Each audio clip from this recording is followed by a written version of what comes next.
Hi, I'm Dr. Nidhi Khare. Today's topic of discussion is elements of organizational culture.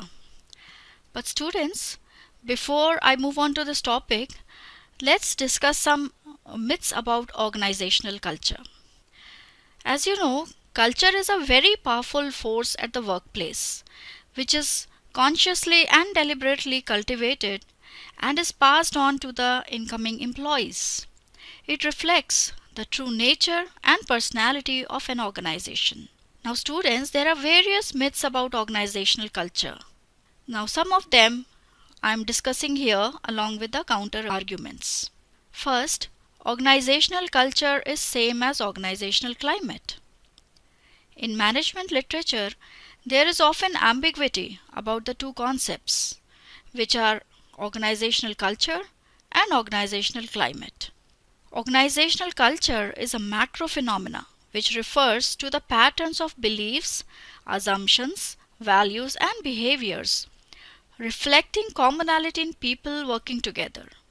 However, organizational climate is a micro phenomena and reflects how employees in an organization feel about the characteristics and quality of culture like morale, goodwill, employee relations, job satisfaction, commitment at the organizational, departmental, or unit level.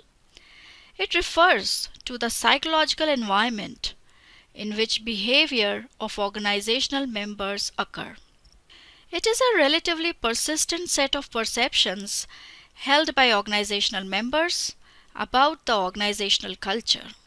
Now, another viewpoint about climate is that various variables get subsumed under the concept of climate, whereas culture has unique indicators like symbols, rites, myths, and stories.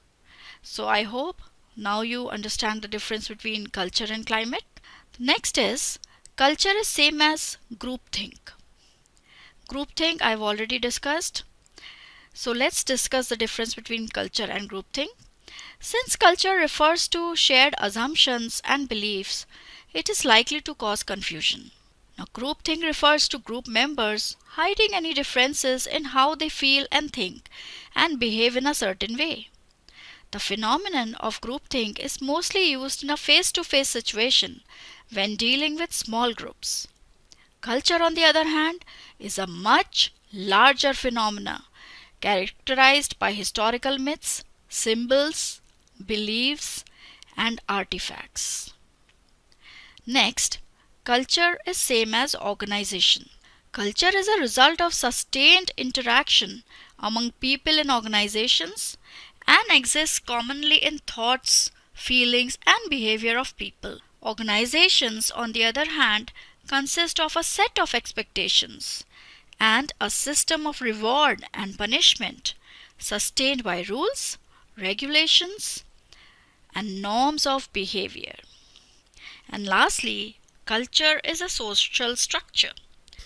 Social structures in various collectivities exhibit tangible and specific ways in which people relate to one another overtly.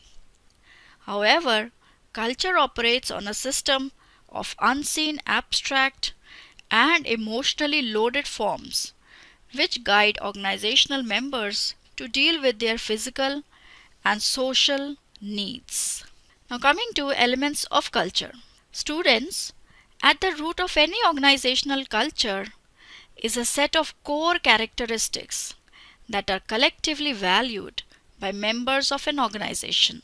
A recent research by Chapman and Jen has shown that 7 elements of organizational culture may be used to describe organizations.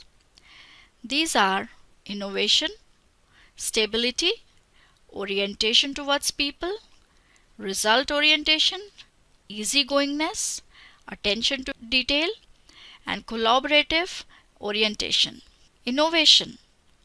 It is the extent to which people are expected to be creative and generate new ideas. Stability. Valuing a stable, predictable, rule-oriented environment. Orientation towards people. It is being fair, supportive, and sharing respect for individuals' rights. Result orientation, the strength of its concern for achieving desired results. Easygoingness, it is the extent to which the work atmosphere is relaxed and laid back. Attention to detail, concern for being analytical and precise. And last, the seventh one, collaborative orientation, emphasis on working in teams as opposed to individually doing it. Different sets of core values are reflected in the cultures of different organizations.